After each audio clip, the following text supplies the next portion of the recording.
And okay, yeah, so today we discuss about automated market makers. And before like we see how like we can code it, we can instead learn all of the math stats behind it, because uh, everyone is like teaching maths here already. So why do we need automated market makers? So usually what happens, like in traditional markets, there's always this buy and sell flow, because where someone wants to sell something at a certain price and the other wants to buy. So say you want to sell ETH for 3000, but someone wants to buy for 3050. So there is this price gap, and we need a lot of activity for like the sellers and the buyers to match the orders. And this is where like automated market makers come in. So we create a liquidity pool where you can provide tokens to the pool. So say you have ETH and you have USDT, so you supply both of the tokens to the pool, and the pool actually handles all the order flow. You can anytime buy or sell. So a very basic AMM is a constant sum AMM, which is just x plus y equals to k, and here the total value of the assets is constant. And so if both the tokens are trading at 1:1, so we have USDC DAI or something, we can use this constant sum.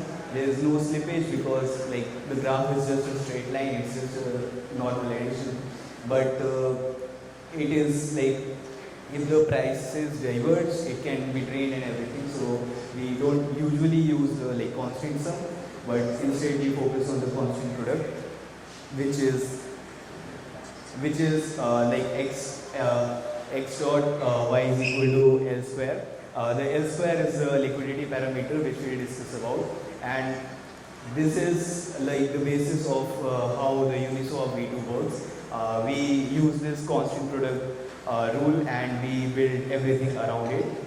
So x and y, they can be like denominations of a certain token x and a certain token y, and the product should be constant. So this is a constant product. Okay, so say we have a pool which we have like we have 100 ETH and 4000 USDT, and we'll be using the constant product formula. Now, if someone wants to buy 20 ETH, so a pool already has 100 ETH and it has like 400k USDC. So yeah, like if someone wants to buy 20 ETH, he can easily can, but that changes how much, like that depends on how much USDC he needs to deposit so that he can get the 20 ETH. So okay.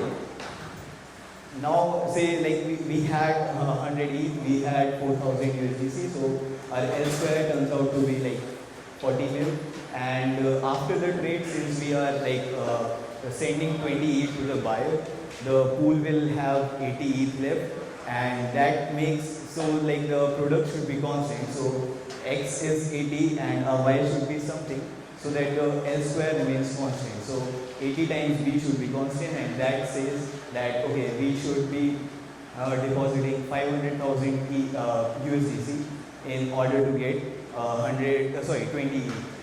And the trader should deposit like 100,000 USDC, because the pool already had 400k, so he deposits 100k and he gets 20 ETH out of it. And yeah, so this is like this is just the how the state changes. We had 100 ETH here, and we had the pool of 400k USDC. The ETH decreased, like we sold 20 ETH from the pool, and we added the number of USDC on the in the pool. So from initial state P with 100 ETH and 400 USDC, we go to the second state Q, which has like 80 ETH and 500k. So like this graph dominates all the working of the pool.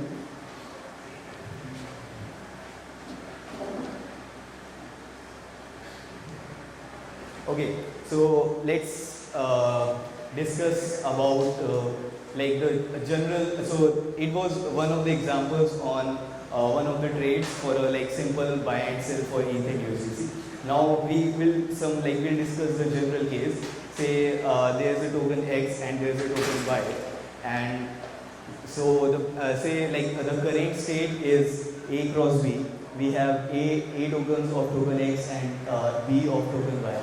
After the trade, say someone wants to sell token A, like he wants to buy token A.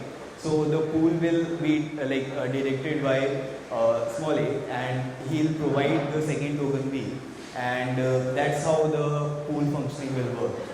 So let's see how that will work. Okay, yeah. So as we know, like the product should be constant. We have sold a certain amount of token A, of token X, which is like quantity is A, and we have added this. So this equation should be like valid, and this is this is what will decide that we are buying A, so how much like B we should provide. Okay. Like yeah, so the constant we deal with this equation, and when we expand it, we get AB plus like this term. Now remember that original equation was AB is equal to L square. So if these two terms are equal, this should be 0. So this term should be 0. We equate it to 0, and that gives us B. So like finally this is like the amount buyer will have to pay in order to get some token, and in the same way we can also derive how much he will get instead like when he's paying this much. Should I derive it on the board?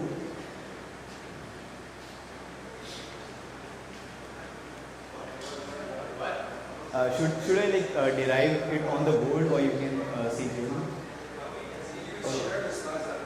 Oh, okay. Yeah. Okay.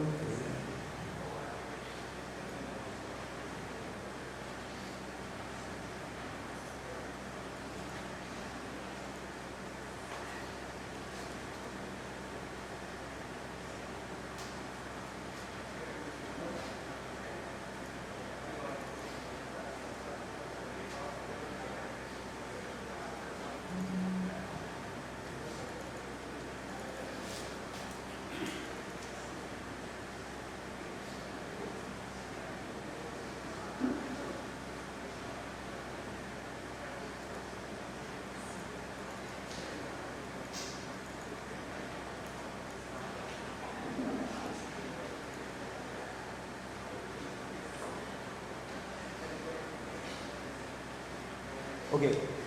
Any questions still here?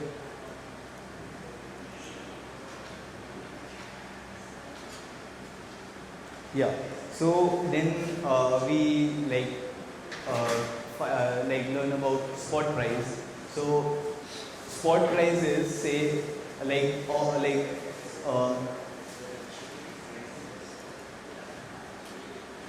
yeah. So you're depositing the token Y, and what exactly are you paying for that? So like in the unit of the price per unit of X received when you are depositing a very infinite small amount of Y, it represents the instantaneous exchange rate, and we'll derive all the how the spot price works.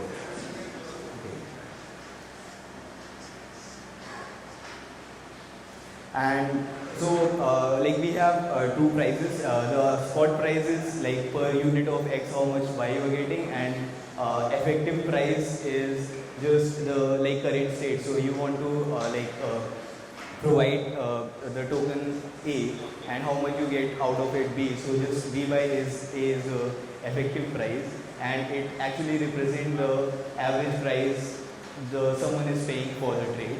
And that's how we come to know what the impermanent loss or slippage or the price impact happens.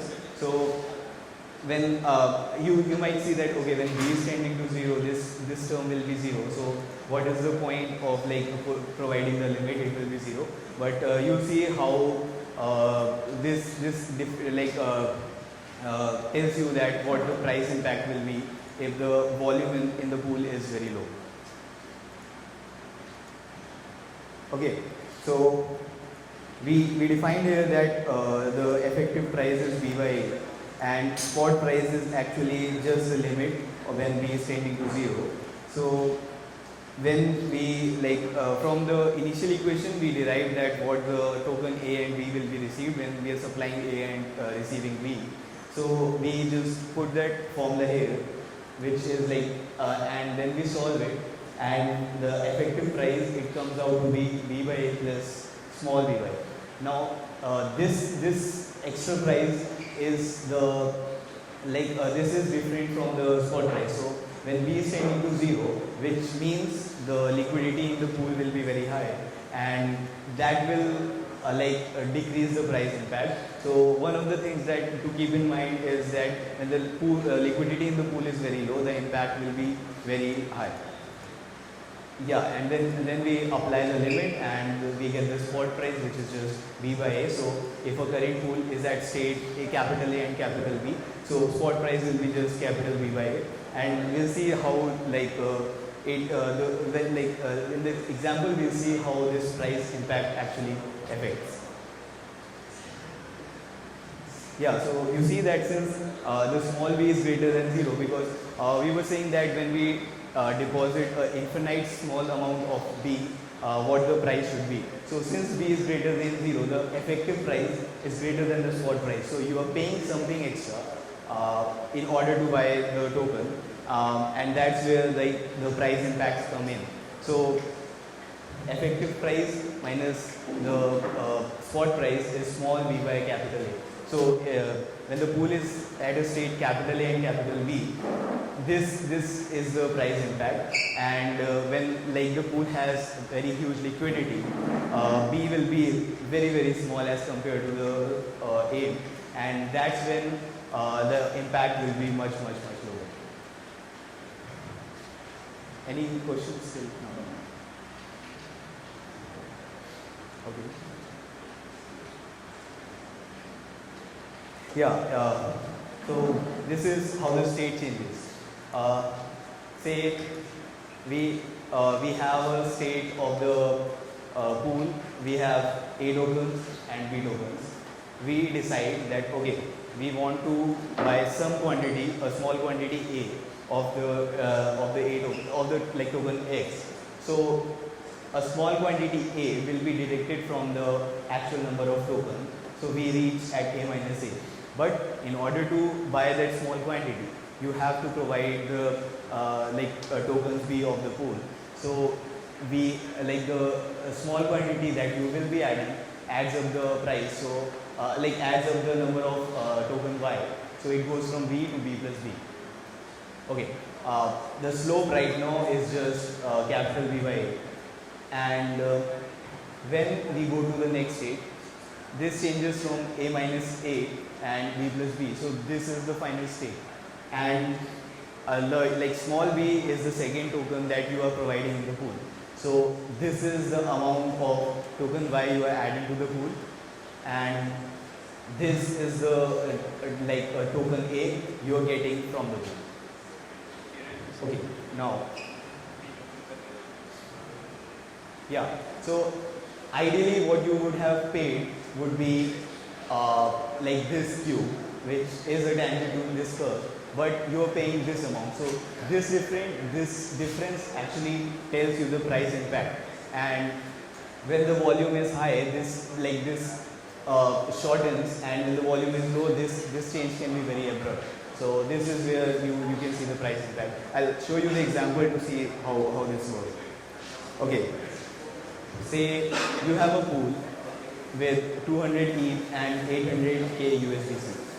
Now spot price, as we defined, spot price is just the state B by A. We have a state capital B by capital A, we just get the spot price. So it's just 800k by 200. So at this state of the pool, it is 400 USDC per ETH. And a trader is depositing 200 USDC and he wants to buy some ETH. So we have 200 ETH, the ETH will get detected and USDC adds up. Now what will be the effective price he would have to pay? Ideally, if like the price is 400,000 USDC per ETH. So if he's depositing 200k, he should be getting like 50 ETH because it's a simple calculation. The spot price is just like 200k by 4,000, so he should be getting 50 ETH. But what happens? Okay, we use the formula, so we find out how much ETH he should receive. But when we are applying the formula, you see that he's getting only 40 ETH. So instead of 50, he is getting just 40 ETH. So there is a difference of 10 ETH. And now you'll realize that since the pool state, it has only 200 ETH and 800k USDC. So there's not much volume, and that's why the price impact is very high. You actually get a loss of 10 ETH because of that. Yeah, so the effective price he is paying is the amount of USDC he is adding by the number of ETH he is getting, which is 5,000 USDC. So it is like a 25% hike on the price, on the spot price that he is paying. So this is where the impact comes in. Yeah, so ideally he should have paid just 160k. The actual cost he had was 200k. So he had actually like a net loss of 40k. So yeah, that's why the like when we like set up a pool, we maintain a certain level of liquidity in the pool so that the impact reduces drastically. And that's what we call slippage as well. But like there's just a minor difference, but it's almost the same. What is the difference? I think like it also accounts, so like when we discussed it here, we are not accounting in the fees that should be paid to the liquidity providers. Like the pool will charge some fees, because if you want the liquidity providers to provide funds, you would have to pay them. Like there should be some incentive. Say you have 100k USDC and you have some ETH and you want to provide it to the pool. Why would you provide it? So there should be some incentive that you get out of it.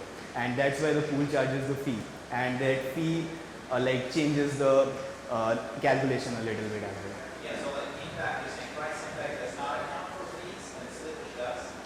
I think so. And like slippage, it, yeah. I know that slippage is like, so like price impact is the only thing that's affected by this trade, while the slippage is also something that happens in between. Yeah, exactly. So yeah. It's like a superset of price impact. Yeah, so like this, we just discussed that, okay, when he is buying something and he should get something, so we are focused on this trade, but parallelly there must be many more trades, and the numbers might be differing. So it accounts in all the costs, and that we define it as a slippage. And we'll also see like the fees difference as well. So when we add the fee factor, say I think like it's 3 by 1000 or something. So when we add in fees, then how the equation changes. Okay.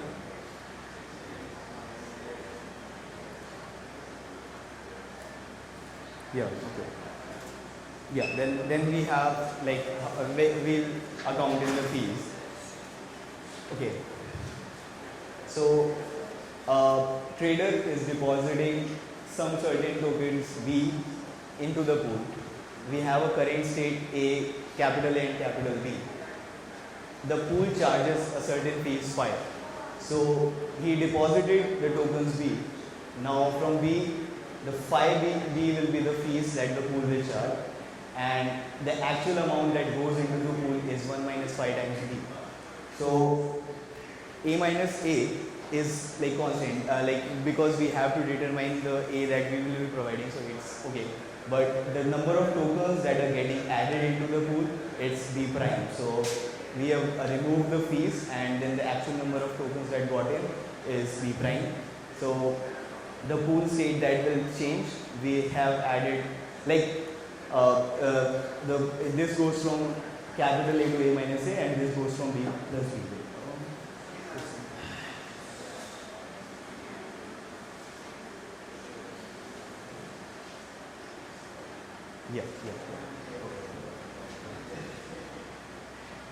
Yeah. So now you see, like the equation has changed a little bit. The number of tokens that are getting added is 1 minus phi times B. and now we'll solve for accounting the fees as well. And when we like solve this, we get this equation, and initially the state was capital A comma B. So we have capital AB, which should be equal to L square. That means that the rest of the term, they should be equated to 0. We equate them to 0 and we account for the fees factor. If you'll notice the original A that we were getting, it was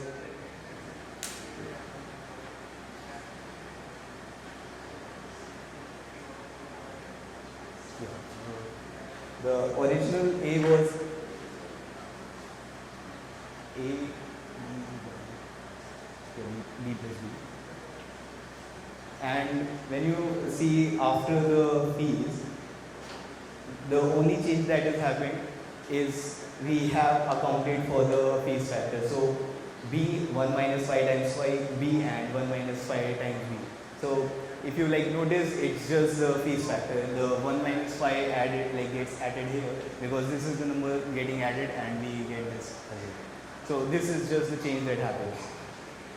And then we isolate for B. So this is like the final formula accounting the fees as well. Okay.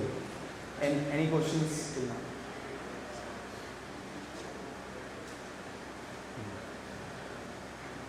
Okay. So yeah, we can see the contracts as well.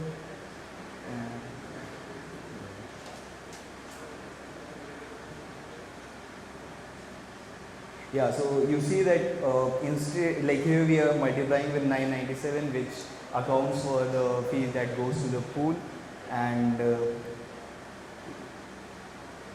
like it takes the amount in the reserve in, reserve out, and it calculates the amount that should be out, and it takes in account in the fees. In the same way, we have like get amount in as well, so it also takes into the account the fees. Okay. Yeah.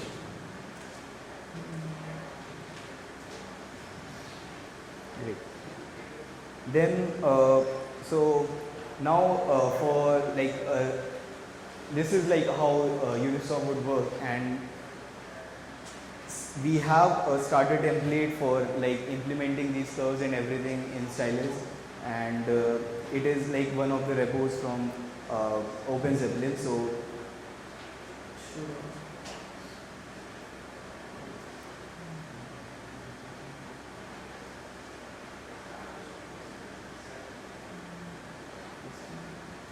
yeah.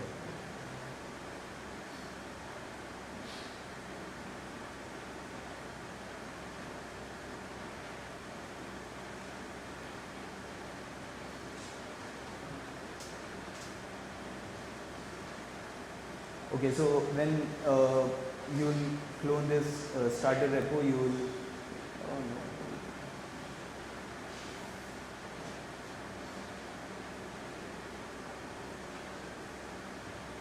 yeah, so this is the one of the starter repo. It only like implements a constant sum, so we can modify it for our own definitions with all the